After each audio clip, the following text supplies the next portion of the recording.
Hi friends, அனைவருக்கும் வணக்கம். இந்த வீடியோ பதிவில் நம்ம டாப் 5 கொஷின் சீரீஸோட பார்ட் 9 வீடியோ தான் பார்க்க போகிறோம். ஃபர்ஸ்ட் கொஷின் பாருங்கள். சரியான விடையை தேர்வு செய்க. வாஞ்சிநாதன் உறுப்பினராக இருந்த புரட்சிகர தேசியவாதத்தின் குழுவின் பெயர் என்ன? தேசியவாத குழுவின் பெயர் என்னன்னு கேட்டிருக்காங்க. இதுக்கு ஆன்சர் பாரத மாதா குழு. ஆன்சர் என்னது? பாரத மாதா குழு. ஸோ வாஞ்சிநாதன் அப்படின்னாலே நமக்கு என்ன ஞாபகம் வந்துடணும்? ஆஷ் படுகொலை, ராபர்ட் ஆஷ் அவர்களுடைய படுகொலை தான் நமக்கு என்ன வரணும்? ஞாபகத்துக்கு வரணும். ஸோ இந்த பாரத மாதா குழு இந்த லைன் அப்படியே உங்களுக்கு 12th ஹிஸ்ட்ரியில் செகண்ட் லெசனில் கொடுத்துருப்பாங்க. ஆஷ் படுகொலை அப்படின்ற ஒரு தலைப்பு கீழே இது கொடுத்துருப்பாங்க. வாஞ்சிநாதன் உறுப்பினராக இருந்த புரட்சிகர தேசியவாத குழுவினுடைய பெயர் பாரத மாதா குழு. ஸோ இந்த ஆஷ் படுகொலையை பற்றி ஒரு சின்ன ஒரு டீட்டெயில் பார்த்துடலாம், எக்ஸ்ட்ரா இன்ஃபர்மேஷன் பார்த்துடலாம். ஸோ அந்த டைமில் என்ன ஆச்சு அப்படின்னா, சுதேசி இயக்கத்தில் இருக்கிறவங்க அந்த தலைவர்களில் எல்லாருமே என்ன பண்ணாங்கன்னா கைது செஞ்சாங்க. போலீஸ் என்ன பண்ணாங்க? கைது செஞ்சாங்க. சுதேசி இயக்கத்தில் இருந்தவங்கள, சரிங்களா, கைது செஞ்சாங்க. அப்போ ஒரு பெரிய புரட்சி நடந்துச்சு. எங்கே அப்படின்னா, ஒரு சம்பவம் திருநெல்வேலியில் நடந்துச்சு. ஓகேங்களா? அந்த திருநெல்வேலி அந்த சம்பவத்துக்கு பழி வாங்கிறதுக்காக ஒரு சிலர் என்ன பண்ணாங்கன்னா திட்டம் போட்டாங்க, சரிங்களா. அப்போ தான் எங்கே அந்த டைமில் திருநெல்வேலியோடைய மாவட்ட ஆட்சியராக யார் இருந்தார் அப்படின்னு பார்த்தீங்கன்னா, ராபர்ட் ஆஷ் அவர்கள் தான். ராபர்ட் ஆஷ் அவர்கள் தான் அந்த டைமில் திருநெல்வேலி மாவட்ட ஆட்சியராக இருந்தார். ஸோ என்ன பண்ணாங்க அப்படின்னா, ஜூன் மாதம், ஓகேங்களா, ஜூன் மாதம் 1911, ஓகேங்களா, இந்த வருஷத்தில் என்ன பண்ணாங்கன்னா, மணியாச்சி ரயில்வே நிலையம் இருக்குங்களே, மணியாச்சி ரயில்வே நிலையத்தில் வாஞ்சிநாதன் என்ன பண்ணார் அப்படின்னா, ஆஷ் அவர்களை துப்பாக்கியால் சுட்டு கொண்டுட்டார். ஓகேங்களா, மணியாச்சி ரயில் நிலையம், ஓகேங்களா, மணியாச்சி ரயில் நிலையம் யார் சுட்டு கொண்டாங்க அப்படின்னா, வாஞ்சிநாதன் அவர்கள் ராபர்ட் ஆஷ் அவர்களை சுட்டு கொண்டாங்க, சரிங்களா. ஸோ இப்போது இந்த வாஞ்சிநாதனை பற்றி ஒரு சின்ன இன்ஃபர்மேஷன் பார்த்துடலாம். இவர் 1880 திருவாங்கூர் இருக்க அந்த அரசு பகுதியில் அவர் பிறந்தார், சரிங்களா, 1880, சரிங்களா. அதுக்கப்புறமா புனலூர் அப்படின்ற ஒரு ஊரில் காவலராக, வனத்துறை காவலராக இவர் என்ன பண்ணார்? ஜாயின் பண்ணார், சரிங்களா. வனத்துறை காவலராக இவர் ஜாயின் பண்ணார். அதுக்கப்புறமா இவர் அந்த புரட்சிகர தேசியவாதத்து மேலே ரொம்ப பற்று இருந்ததுனால அந்த பாரத மாதா அப்படின்ற ஒரு குழுவில் போய் அவர் ஜாயின் பண்ணார், சரிங்களா. பாரத மாதா அப்படின்ற புரட்சிகர தேசியவாத குழுவில் போயிட்டு பாரத மாதான்ற அந்த குழுவில் போய் அவர் ஜாயின் பண்ணார். இவருக்கு அந்த துப்பாக்கி சுடுற பயிற்சி எல்லாமே சொல்லி கொடுத்தது யாருன்னு பார்த்தீங்கன்னா, வாவே சுப்பிரமணியம். ஓகேங்களா, வாவே சுப்பிரமணியம் அவர்கள் தான் இவருக்கு அந்த துப்பாக்கி சுடுற பயிற்சி எல்லாமே எப்படி பயன்படுத்துறது அது எல்லாமே இவர் சொல்லி கொடுத்தது. ஸோ அந்த சம்பவத்தில், அந்த மணியாச்சி ரயில் நிலையத்தில் அவர் ஆஷ் அவர்களை சுட்டுட்டு அவர் தன்னைத்தானே அவரும் என்ன பண்ணிக்கிட்டாரு? சுட்டுக்கிட்டார், சரிங்களா. வாஞ்சிநாதனும் அதே துப்பாக்கியில் சுட்டுக்கிட்டார். ஸோ இதுதான் ஒரு சின்ன ஆஷ் படுகொலையை பற்றின ஒரு சின்ன எக்ஸ்ப்ளனேஷன், ஓகேங்களா. இப்போ அப்படியே அந்த கதைக்குள்ளே போயிட்டு நீங்கள் வந்திருப்பீங்க. ஸோ இது ஏதாவது ஆஷ் படுகொலையை பற்றி ஏதாவது கூற்று காரணம் கேட்டிருந்தால் கூட, இல்லை கூற்று கொடுத்துட்டு எது தவறு சரின்னு கேட்டிருந்தா கூட இந்த கதை உங்களுக்கு என்ன ஆகிடணும்? ஃப்ளாஷ் அவுட் ஆகிடணும், சரிங்களா. நெக்ஸ்ட் கொஷின் போகலாம். நெக்ஸ்ட் கொஷின் பாருங்கள். தமிழ்நாட்டில் 2011 மக்கள் தொகை கணக்கெடுப்பின்படி பாலின விகிதம் அதிகமாக உள்ள மாவட்டம் எது? ஸோ இது நம்ம நீல்கிரிஸ் பற்றி ஒரு கொஷின் நம்ம இந்த டாப் 5 கொஷின் சீரீஸில் நம்ம பார்த்துருந்தப்பவே பாலின விகிதம் அதிகமாக உள்ள மாவட்டம் நான் என்னன்னு சொல்லியிருந்தேன்னா நீல்கிரிஸ், ஓகேங்களா. So answer Nilgiris. அப்போ லோயஸ்ட் செக்ஸ் ரேஷியோ, அதாவது குறைவான பாலின விகிதம் கொண்ட மாவட்டம் எது அப்படின்னு பார்த்தீங்கன்னா தர்மபுரி, ஓகேங்களா. எது? தர்மபுரி. நோட் பண்ணிக்கோங்க. ஸோ நீலகிரிக்கு அடுத்து அதிக பாலின இது தஞ்சாவூர், ஓகேங்களா, தஞ்சாவூர் வரும். அதே மாதிரி தர்மபுரிக்கு அடுத்து லோயஸ்ட் செக்ஸ் ரேஷியோ எதுன்னு பார்த்தீங்கன்னா சேலம், ஓகேங்களா. ஃபஸ்ட்டு தர்மபுரி, அதுக்கு அடுத்து தான் சேலம், ஓகேங்களா. தர்மபுரி, அதுக்கப்புறமா தான் சேலம். ஓகே, ஸோ நோட் பண்ணிக்கோங்க. ஏன்னா ரிப்பீட்டடாக இந்த கொஷின் கேட்டுகிட்டே இருக்காங்க, ஓகேங்களா. செக்ஸ் ரேஷியோ, லிட்ரஸி ரேட்டு, இது எல்லாமே நம்ம பார்த்தோம். அதாவது அந்த நீல்கிரி பற்றின ஒரு கொஷினில் நம்ம பார்த்துருந்தோம், சரிங்களா. ஸோ இது நோட் பண்ணிக்கோங்க. நெக்ஸ்ட் கொஷின் போகலாம். நெக்ஸ்ட் கொஷின் பாருங்கள். சரியான பொருந்தும் வகை, அதாவது ரைட்டு கரெக்டாக எது மேட்ச் ஆகிருக்கு அப்படின்ட்டு கேட்குறாங்க. ஓகேங்களா? சரியான பொருந்தும் வகைகளை கண்டுபிடி அப்படின்ட்டு. முதலாளித்துவத்தின் தந்தை யார் அப்படின்னு பார்த்தீங்கன்னா ஆடம் ஸ்மித். ஓகேங்களா? முதலாளித்துவத்தின் தந்தை யார் அப்படின்னு பார்த்தீங்கன்னா ஆடம் ஸ்மித். ஓகே, இங்கே வந்து ஆல்ஃப்ரெட் மார்ஷல் கொடுத்துருக்காங்க, இது தப்பு. ஓகே, அதே மாதிரி சமத்துவத்தின் தந்தை வந்து கார்ல் மார்க்ஸ், அது கரெக்டு தான். ஓகேங்களா? சமத்துவத்தின் தந்தை வந்து கார்ல் மார்க்ஸ், அது கரெக்டு தான். நெக்ஸ்ட்டு நல இலக்கணத்தின் தந்தை வந்து அப்படியே வேறு. ஓகேங்களா? Alfred Marshall. ஓகேங்களா? இதுதான் நல இலக்கியத்தின் தந்தை. நெக்ஸ்ட்டு பற்றாக்குறை இலக்கணத்தின் ஆசிரியர் யார் அப்படின்னு பார்த்தீங்கன்னா லயனல் ராபின்ஸ். ஓகேங்களா? லயனல் ராபின்ஸ் அவர்கள் தான் வந்து பற்றாக்குறை இலக்கணத்தின் தந்தை. ஸோ அப்போ இதில் எது 2 சரியாக பொருந்திருக்கு அப்படின்னா 2, 4 தான் கரெக்டாக பொருந்திருக்கு. அப்போ ஆப்ஷன் டி தான் வந்து ஆன்சர். ஓகேங்களா? அப்போ 1க்கும் 3 வந்து மாற்றி கொடுத்துருக்காங்க. முதலாளித்துவத்தின் தந்தை வந்து ஆடம் ஸ்மித்துன்னு வரும், நல இலக்கணத்தின் தந்தை வந்து ஆல்ஃப்ரெட் மார்ஷல் அப்படின்னு வருது. இன்னொன்று இருக்குது, இந்த முதலாளித்துவத்தின் தந்தைன்னு சொல்லலாம், இல்லைனா வந்து வெல்த் டெஃபினிஷன் சொன்னவர். ஓகேங்களா? அதாவது செல்வத்துக்கு வந்து விளக்கம் கொடுத்தவர் யாருன்னு கேட்டாலும் ஆடம் ஸ்மித்து தான். ஓகேங்களா? முதலாளித்துவத்தின் தந்தையும் ஆடம் ஸ்மித்து தான். ஓகேங்களா? அதே மாதிரி செல்வத்துக்கு வந்து டெஃபினிஷன் கொடுத்தது யார் அப்படின்னு வெல்த் டெஃபினிஷன் சொல்லுவாங்க. ஓகேங்களா? Wealth definition. ஓகே, அதாவது செல்வத்துக்கு வந்து டெஃபினிஷன் கொடுத்த செல்வம் அப்படின்ற அதுக்கு வந்து டெஃபினிஷன் கொடுத்தது யாருன்னு கேட்டாலும் ஆடம் ஸ்மித்து தான். ஓகேங்களா? ஸோ இது ஒன்று. இது எப்படி வந்து ஈஸியாக ஞாபகம் வச்சுக்கலாம், ஷார்ட்கட் பார்க்கலாமா? அதேமாதிரி இன்னொன்று இருக்குது, வளர்ச்சிக்கு டெஃபினிஷன், அதாவது க்ரோத் டெஃபினிஷன், வளர்ச்சி டெஃபினிஷன் யார் கொடுத்தாரு அப்படின்னு பார்த்தீங்கன்னா சாம்வெல்சன். நோட் பண்ணிக்கோங்க, சாம்வெல்சன். இது வந்து உங்களுக்கு 11th எக்கனாமிக்ஸில் ஃபஸ்ட்டு லெசன். ஓகேங்களா? 11th எக்கனாமிக்ஸில் ஃபஸ்ட்டு லெசனில் இருக்கக்கூடிய தலைப்பில் இருந்து தான் கேட்டிருக்காங்க. சரிங்களா? ஸோ வளர்ச்சி டெஃபினிஷன் வந்து யார்? சாம்வெல்சன். ஓகே, செல்வத்துக்கு டெஃபினிஷன் யார்? Adam Smith. அதை வந்து முதலாளித்துவத்தின் தந்தைன்னு சொல்லுவாங்க. சமத்துவத்தின் தந்தை வந்து கார்ல் மார்க்ஸு. நல இலக்கியத்தின் ஆசிரியர் வந்து ஆல்ஃப்ரெட் மார்ஷல். அதுக்கப்புறமா பற்றாக்குறை இலக்கணத்தின் தந்தை வந்து லயனல் ராபின்ஸ். ஓகேங்களா? ஸோ இதுக்கு ஷார்ட்கட் ஈஸியாக இப்போ பார்க்கலாம். ஸோ ஃபஸ்ட் ஒன் பாருங்கள், முதலாளித்துவத்தின் தந்தைன்னு சொல்லுவாங்க, இல்லைனா செல்வத்துக்கு டெஃபினிஷன் சொன்னவர்னு சொல்லுவாங்க. அப்போ முதலாளிங்கனாலே என்னமாக தான் இருப்பாங்க? நல்ல செல்வமாக தான் இருப்பாங்க. கரெக்டுங்களா? அவங்கக்கிட்ட நிறைய பணம் எல்லாமே இருக்கும். அவங்க பணம் எல்லாருமே இருந்தாங்கன்னா என்ன பண்ணுவாங்க? ஆடம்பரமாக தான் இருப்பாங்க. அப்போ ஆடம் ஸ்மித். ஓகேங்களா? முதலாளித்துவத்தின் தந்தைனாலே என்னது? Adam Smith. அவங்க எப்படி இருப்பாங்க? செல்வத்துக்கு டெஃபினிஷன் கொடுத்தவர், வெல்த் டெஃபினிஷன் கொடுத்தவரும் யார்? ஆடம் ஸ்மித்து தான். ஸோ அப்போ இப்படி ஞாபகம் வச்சுக்கோங்க, முதலாளினாலே ஆடம்பரமாக இருப்பாங்க, ஆடம் ஸ்மித். ஓகேங்களா? செகண்ட் ஒன் பாருங்கள், சமத்துவத்தின் தந்தை வந்து என்னது? Karl Marx. ஸோ மார்க்ஸ்னால் என்னது? மார்க் போடுவாங்க. அதாவது சமத்துவம்னா சோஷியலிசம், அதாவது எல்லாருக்குமே வந்து ஈக்குவலாக வந்து நம்ம ப்ரிஃபரன்ஸ் கொடுக்கணும், ஈக்குவலாக நம்ம நடத்தணும். ஓகேங்களா? அப்போ ஈக்குவலாக நடத்தணுன்னா என்ன பண்ணுவாங்க? மார்க் போடுவாங்க. புரியுதுங்களா? அப்போ சமத்துவம் அப்படின்னாலே மார்க், கார்ல் மார்க்ஸ் அப்படின்ட்டு ஞாபகம் வந்துடணும். சரிங்களா? தேர்ட் ஒன் பார்க்கலாம், நல இலக்கணத்தின் ஆசிரியர். ஸோ இந்த நல இலக்கணத்தின் நலனா நலம் அறிய ஆவல் அப்படின்னு வருதுங்களா? அப்போ ஆவல் அப்படின்னாலே என்ன வந்துடணும்? ஆல்ஃப்ரெட். ஓகேங்களா? Alfred Marshall. ஓகேங்களா? நலம் அறிய ஆவல் ஆல்ஃப்ரெட். ஓகேங்களா? இப்படி ஞாபகம் வச்சுக்கோங்க, வேறு ஆப்ஷன் இல்லை. நம்ம எப்படியாச்சும் ஷார்ட்கட் வச்சு ஞாபகம் வச்சு தான் ஆகணும். ஓகேங்களா? நல இலக்கணத்தின் ஆசிரியர்னாலே நலம் அறிய ஆவல்னாலே ஆல்ஃப்ரெட். ஓகேங்களா? So Alfred Marshall.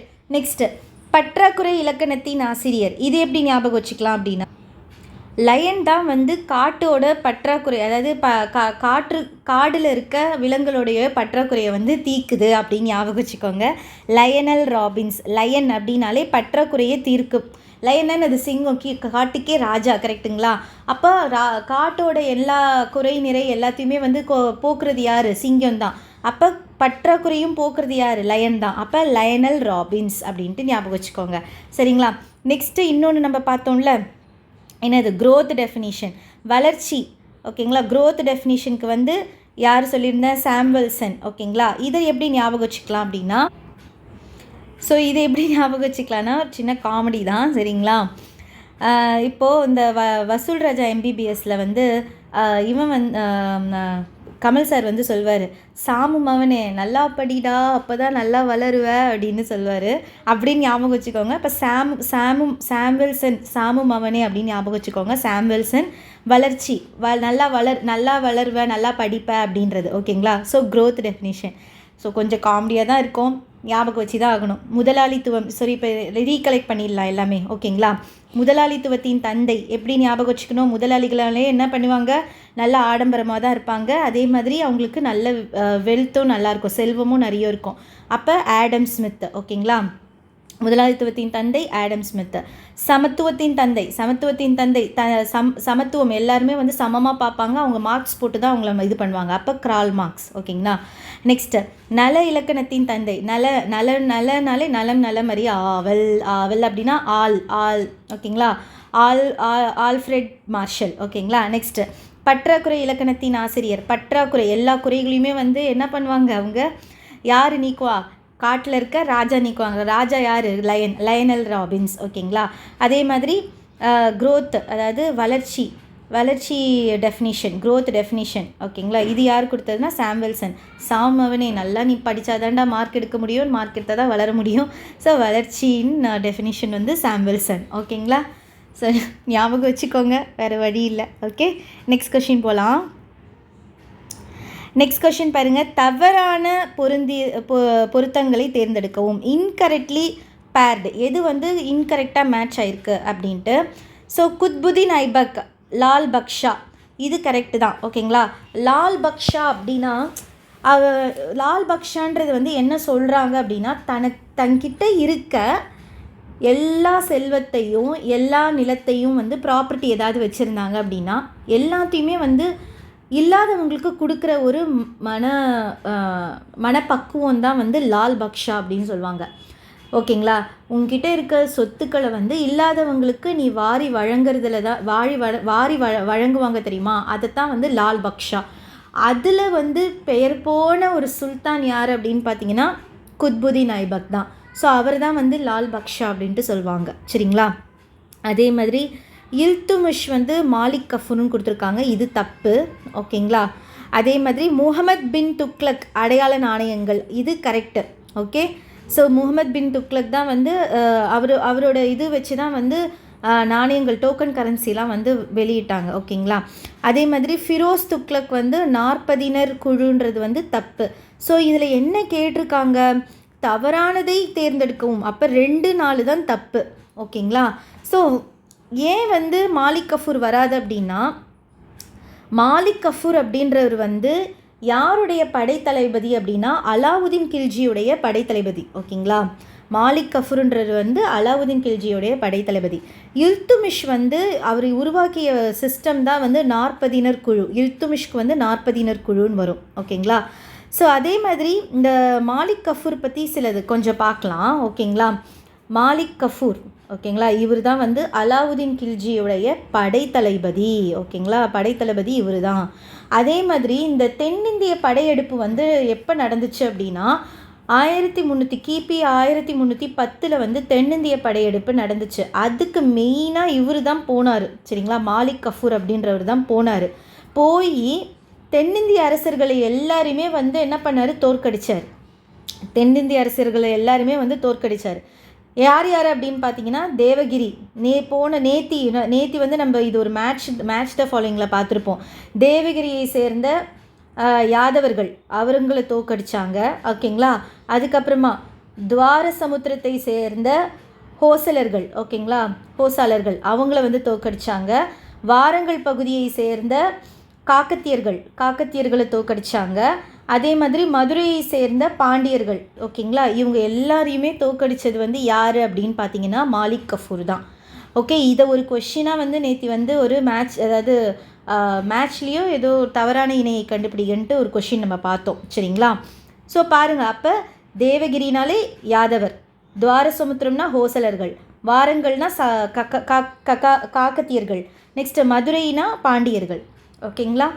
நெக்ஸ்ட்டு இந்த ஃபிரோஸ் ஷா துக்ளக் அப்படின்ட்டு சொல்லுவாங்க, ஓகேங்களா. இவர் பற்றின ஒரு சின்ன இது பார்த்துடலாம். ஃபிரோஸ் ஷா துக்ளக் இவர் வந்து 1200 பழத்தோட்டங்களை வந்து உருவாக்கினாராம், சரிங்களா. 1200 பழத்தோட்டங்களை வந்து உருவாக்கினாராம். இவர் வந்து ஒரு புதிய நகரங்களை வந்து உருவாக்கினார், ஒரு 4 புதிய நகரங்கள் வந்து உருவாக்கினார், ஓகேங்களா. அந்த நகரத்தின் பெயர் என்ன அப்படின்னு பார்த்தீங்கன்னா ஃபிரோஷாபாத், ஓகேங்களா. ஃபிரோஷாபாத், அப்புறமா ஜான்பூர், அதுக்கப்புறமா ஹரிசார், ஓகேங்களா, ஹரிசார், அதுக்கப்புறமா வந்து ஃபிரோஷாப்பூர், ஓகேங்களா, ஃபிரோஷாப்பூர். இந்த 4 நகரங்களை வந்து உருவாக்கியவர் யாருன்னு பார்த்தீங்கன்னா ஃபிரோஸ் ஷா துக்ளக். புரியுதுங்களா? ஸோ இவரை பற்றினா இவ்வளோ தான், இவர் ரொம்ப இதுலாம் இல்லை, அவ்வளோதான். ஸோ இதுதான் வந்து இந்த கொஷினுக்கு உண்டான எக்ஸ்ப்ளனேஷன். ஸோ குத்புதீன் ஐபக், லால் பக்ஷா, இல்துமிஷ் வந்து 40 குழு, முகமது பின் துக்ளக் வந்து அடையாள நாணயங்கள் தான், மாலிக் கஃபூர் யாருன்னு பார்த்துட்டோம், அவர் வந்து அலாவுதீன் கில்ஜியோடைய படைத்தளபதி அவர். நெக்ஸ்ட்டு ஃபிரோஸ் துக்ளக் பற்றி கொஞ்சம் பார்த்துட்டோம், சரிங்களா. இந்த பாயிண்ட்ஸ்லாம் ரீகலெக்ட் பண்ணியிருப்பீங்க படித்ததை. சரி, நெக்ஸ்ட் கொஷின் போகலாம். நெக்ஸ்ட் கொஷின் பாருங்கள், 2 ஸ்டேட்மெண்ட் கொடுத்துருக்காங்க, அதில் எது கரெக்டு எது ஃபால்ஸுன்னு கேட்குறாங்க, ஓகேங்களா. சோழர் காலம் சிற்பங்களுக்கு பெயர் பெற்றது, பல்லவர் காலம் விமானங்களுக்கு பெயர் பெற்றது. இது அப்படியே இன்வர்ஸுங்க, ஓகேங்களா. ஏன்னா சோழா பீரியடில் தான் வந்து அதாவது கோபுரங்கள், அதெல்லாம் நம்ம டெம்பிளில் வந்து அந்த விமான கோபுரங்கள்லாம் வந்து வச்சது வந்து சோழர் காலத்தில் தான். பல்லவ பீரியடில் தான் சிற்பங்களுக்கு வந்து நிறைய முக்கியத்துவம் கொடுத்தது பல்லவர். அப்போ ரெண்டுமே தப்பு தான். ஸோ போத் ஆர் ஃபால்ஸ், ஓகேங்களா. ஆன்சர் வந்து போத் ஆர் ஃபால்ஸ். அதே மாதிரி இங்கே இன்னொரு கொஷின் எடுத்துகிட்டு வந்திருக்கேன் பாருங்களேன். தென்னிந்திய கோவிலின் கட்டிடக்கலை சிற்பம் எழுதியவர். இந்த கொஷின் எங்கேருந்து தெரியுமா எடுத்திருக்காங்க? 7th ஸ்டாண்டர்டு புக்கில் தமிழ் கலையும் கட்டிடக்கலையும் அப்படின்ட்டு ஒரு பாடம் இருக்கும். அதில் நம்ம ஒரு லெசன்லேயும் வந்து ரெஃபரன்சஸ் கொடுத்துருப்பாங்க, கடைசியாக எங்கேருந்து எடுத்திருக்காங்க, அந்த ரெஃபரன்ஸ்லேருந்து இந்த கொஷின் எடுத்திருக்காங்க, ஓகேங்களா. தென்னிந்திய கோவிலின் கட்டிடக்கலை சிற்பம் எழுதியவர் யார் அப்படின்னா கிறிஸ்பின் பிராண்ட்ஃபுட், ஓகேங்களா. இவர் தான் வந்து இந்த தென்னிந்திய கோவிலின் கட்டிடக்கலை புக்கை வந்து எழுதினவர் யாருன்னு பார்த்தீங்கன்னா கிறிஸ்பின் பிராண்ட்ஃபுட். ஸோ அப்போ கேஏ நீலகண்ட சாஸ்திரி என்ன எழுதியிருக்காரு, பர்டன்ஸ்டீன், இதெல்லாமே வந்து அந்த ரெஃபரன்ஸில் தான் இருக்குது, ஓகேங்களா. இவர் வந்து தென்னிந்திய வரலாறு அப்படின்ட்டு ஒரு புத்தகத்தை இவர் எழுதியிருக்கார், தென்னிந்திய வரலாறு. அதுக்கப்புறமா தென்னிந்தியாவின் வரலாறு அப்படின்ட்டு. இந்த பிரட்டன்ஸ்டீன்றது வந்து இந்தியாவின் வரலாறு அப்படின்ட்டு ஒரு புக் எழுதியிருக்கார், சரிங்களா. இந்தியாவின் வரலாறு அப்படின்ட்டு இவர் புக் எழுதியிருக்கார். ஸோ இதெல்லாம் வந்து எக்ஸ்ட்ரா இன்ஃபர்மேஷன், இது மட்டும் நல்லா பார்த்துக்கோங்க. தென்னிந்திய கோவிலின் கட்டிடக்கலை சிற்பம் எழுதியவர் வந்து கிறிஸ்டின் பிராண்ட்ஃபுட், ஓகேங்களா. ஓகே, நெக்ஸ்ட்டு ஒரு சர்ப்ரைஸ் கொஷின் என்னது மேம் அப்படின்னா சயின்ஸ்லேருந்து ஒரு கொஷின் எடுத்துகிட்டு வந்திருக்கேன், ஓகேங்களா. ஸோ இந்த பாருங்கள், மெட்டஸ்டாட்டிஸ், ஓகேங்களா. மெட்டஸ்டாட்டிஸ் எதனுடன் தொடர்புடையது? மெட்டஸ்டாட்டிஸ்ன்றது வந்து மேலிகன் கட்டி அப்படின்னு சொல்லுவாங்க, மேலிகன் டியூமர் அப்படின்ட்டு சொல்லுவாங்க. இது வந்து அப்படியே புக் பேக் கொஷின். எந்த லெசன் அப்படின்ட்டு பார்த்தீங்கன்னா 10th சயின்ஸில் உடல் நலம் மற்றும் நோய்கள் அப்படின்ற ஒரு லெசனில் இருக்க புக் பேக் கொஷின். ஏன் மேம் இதுக்கு மட்டும் பாயிண்ட்ஸ் எடுத்துகிட்டு வந்திருக்கீங்க இப்படின்னு கேட்காதீங்க. ஏன்னா சயின்ஸ் பொறுத்த வரைக்கும் சிலது வந்து நீங்கள் இதை இப்படி பார்த்தீங்க அப்படின்னா உங்களுக்கு ஈஸியாக, ஏன்னா சயின்ஸே வந்து நம்ம நிறைய பேர் படிக்காமல் தான் போவோம், சிலர் வந்து புக் பேக் மட்டும்தான் பார்த்துட்டு போவோம். ஸோ எக்ஸ்ட்ரா பாயிண்ட்ஸோடு பார்க்கும்போது அதில் ரிலேட்டடாக கொஷின் உங்களுக்கு கேட்கும்போது நீங்கள் ஈஸியாக போடுவீங்க, சரிங்களா. ஸோ இப்போ இங்கே பாருங்கள். ஸோ மெட்டடாட்டிஸ், ஓகேங்களா. புற்றுநோய் என்ற சொல்லுக்கு லத்தீன் மொழியில் நண்டு என்பது பொருள், ஓகேங்களா. புற்றுநோயை பற்றிய படிப்புக்கு தான் ஆன்காலஜி அப்படின்னு சொல்லுவாங்க. ஆன்காலஜின்றது வந்து புற்றுநோய் சம்மந்தப்பட்ட படிப்பு. ஸோ புற்று செல்கள் உடலின் தொலைவில் உள்ள பாகங்களுக்கும் இடம்பெயர்ந்து புதிய திசுக்களை அழிக்கின்றன. இந்நிகழ்வு மெட்டடார்டஸ் அப்படின்ட்டு சொல்லுவாங்க. ஸோ இப்போ மெட்டடார்டஸ் அப்படின்றது வந்து ஒரு கட்டி, கேன்சர் கட்டியை தான் வந்து அவங்க. அப்போ என்ன நடக்குது அப்படின்னா, நமக்கு வந்து கேன்சர் செல்ஸ் எல்லாமே வந்து உருவாக்கிட்டே இருக்கும். இருக்கிற செல்ஸ் எல்லாத்தையுமே அழிச்சிக்கிட்டு அந்த செல் வந்து உற்பத்தி ஆகிட்டே இருக்கும். ஓகேங்களா? ஸோ உலக புற்றுநோய் நாள் எப்போ கொண்டாடப்படுதுன்னா, February 4 வந்து அந்த உலக புற்றுநோய் நாள் வந்து அனுசரிக்கப்படுது. தேசிய புற்றுநோய் விழிப்புணர்வு நாள் வந்து என்னைக்குன்னு பார்த்தீங்கன்னா November 7. ஓகேங்களா? அதே மாதிரி இந்த லுக்கேமியா அப்படின்றது வந்து இரத்த புற்றுநோயை வந்து சொல்கிறது தான் வந்து லுக்கேமியா. இது வந்து ஒரு கொஷினாகவே கேட்டிருக்காங்க. ஓகேங்களா? லுக்கேமியான்றது வந்து என்னதுன்னா இரத்த புற்றுநோய். ஓகேங்களா? அதே மாதிரி 2 இருக்குது, கார்சினோஜென்கள், அதுக்கப்புறமா ஆன்காஜெனிக் வைரஸ்கள். ஓகேங்களா? கார்சோஜெனிக் அப்படின்னா என்னென்னா, புற்றுநோயை உண்டாக்கக்கூடிய காரணிகள் தான் வந்து இல்லைன்னா வந்து புற்றுநோய் காரணிகள் என்றழைக்கப்படும் அப்படின்ட்டு சொல்கிறாங்க. இது வந்து உண்டாக்கக்கூடிய வைரஸ். ஓகேங்களா? இது வந்து காரணிகள், இது வந்து வைரஸ்க்கு பேர் என்னென்னா ஆன்கோஜெனிக் வைரஸ். ஓகேங்களா? ஸோ இதெல்லாம் வந்து ஒரு எக்ஸ்ட்ரா இன்ஃபர்மேஷன், இந்த கொஷினுடைய எக்ஸ்ட்ரா பாயிண்ட்ஸ். ஓகேங்களா? ஸோ நோட் பண்ணிக்கோங்க, மெட்டடாஸ். ஓகேங்களா? மெட்டஸ்டாட்டிஸ் அப்படின்னாலே என்னென்னா மேலிகன் கட்டி. ஓகே, ஸோ இது ஞாபகம் வச்சுக்கோங்க. ஸோ இந்த வீடியோ பதிவு உங்களுக்கு பிடிச்சிருக்கும்னு நினைக்கிறேன். வித் நிறைய ஷார்ட்கட்டோடு பார்த்தோம். ஸோ என்னால் முடிஞ்ச வரைக்கும் எதுக்கெல்லாம் ஷார்ட்கட் கொடுக்க முடியுமோ நான் கொடுக்குறேன். இந்த வீடியோ பதிவு பிடிச்சிருந்தால் லைக் பண்ணுங்கள். யாருக்காச்சும் உபயோகப்படும் அப்படின்னு நினச்சிங்கன்னா ஷேர் பண்ணுங்கள், கமெண்ட்ஸ் பண்ணுங்கள். ஏதாச்சும் தப்பு இருந்ததுன்னா கமெண்ட்ஸ் பண்ணுங்கள். ஓகேங்களா? Thank you friends. இன்னொரு வீடியோ பதிவில் உங்களை சந்திக்கிறேன். தேங்க்யூ.